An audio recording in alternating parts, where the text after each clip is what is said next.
আওয়ামী লীগ নিজেকে শুধরে মানুষের সামনে দাঁড়াক। অন্তর্বর্তীকালীন সরকারের কোনো দায় নেই আওয়ামী লীগের প্রতি। জনগণকে তারা তাদের দায়মুক্ত করুক, এটা তাদের দায়িত্ব। এখানে আমাদের কিছু করণীয় নেই।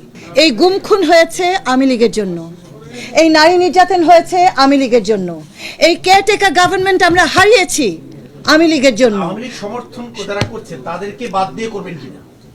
আমরা বাদ দেওয়ার কেউ না, আমরা বাধ্য দিচ্ছি না, আমরা কিছুই দিচ্ছি না। আওয়ামী লীগ একটি দল হিসেবে ভোটটা কিভাবেই করবে, গণভোট হোক আর নরমাল। আপনার এই প্রশ্নের জবাব আমি আর দিতে রাজি নই, কারণ Awami League is a party that has killed, plundered, destroyed both my human resource and my economic resource. এটার জবাব এই দেশের মানুষ দিক, অন্তর্বর্তীকালীন সরকারের দেওয়ার কোনো প্রয়োজন নেই। আওয়ামী লীগ তার যোগ্যতা প্রমাণ করুক।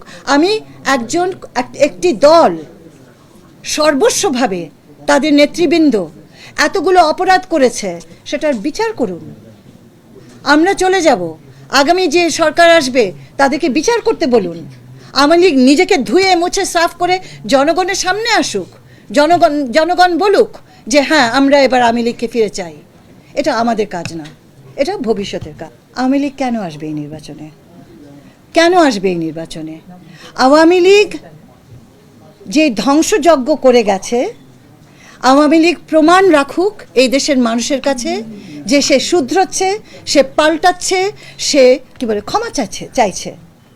আওয়ামী লীগ কিচ্ছু করেন, এবং আমাদের বিদেশি ইন্টারভিউগুলোতেও এই প্রশ্নগুলো তুলছে। কিন্তু কথাটা হলো, আমি খুনের রাজনীতি তো আমি অ্যালাউ করব না।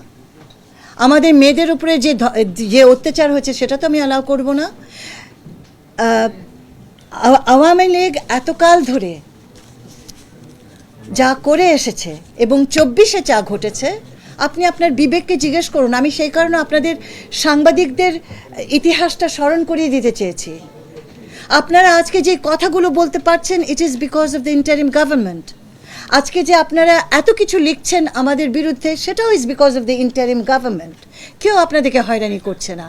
আমরা তো সেই সমাজ চাইছি। আমরা চলে যাব। প্রশ্ন করেছেন আগামী সরকার করবে কি না। আমি আমার জায়গা থেকে, আমার মন্ত্রণালয়ের জায়গা থেকে আমি বারবার বলবো, মেয়েদের নিরাপত্তা নিশ্চিত করতে হবে। আগামী যে রাজনৈতিক দলগুলো অংশগ্রহণ করছে তাদেরকে, মেয়েদের, এই শিশুদের নিরাপত্তা নিশ্চিত করতে হবে এবং তাদেরকে ব্যক্ত করতে হবে। এখনও তারা সেটা ব্যক্ত করেননি। এমনকি রাজনৈতিক দলগুলো মেয়েদেরকে কোনো প্রাধান্যই দেয়নি। 30টি দল কোনো প্রতিনিধি দেয়নি, অথচ হাজার হাজার মেয়েরা যুদ্ধে সামিল ছিল।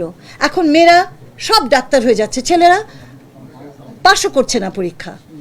কথাটা হলো যে মেয়েদেরকে তো কোনো চ্যারিটি দেওয়ার দরকার নেই। 5%, 2%, 3% এইভাবে কি তারা যুদ্ধে নেমেছিল? নামেনি তো। তো রাজনৈতিক দলগুলোকে আমাদের অবশ্যই প্রশ্নের সম্মুখীন করতে হবে এবং তাদেরকে মেয়েদের ন্যায্যতা দিতে হবে, সম্মান দিতে হবে এবং তাদের প্রাপ্য দিতে হবে।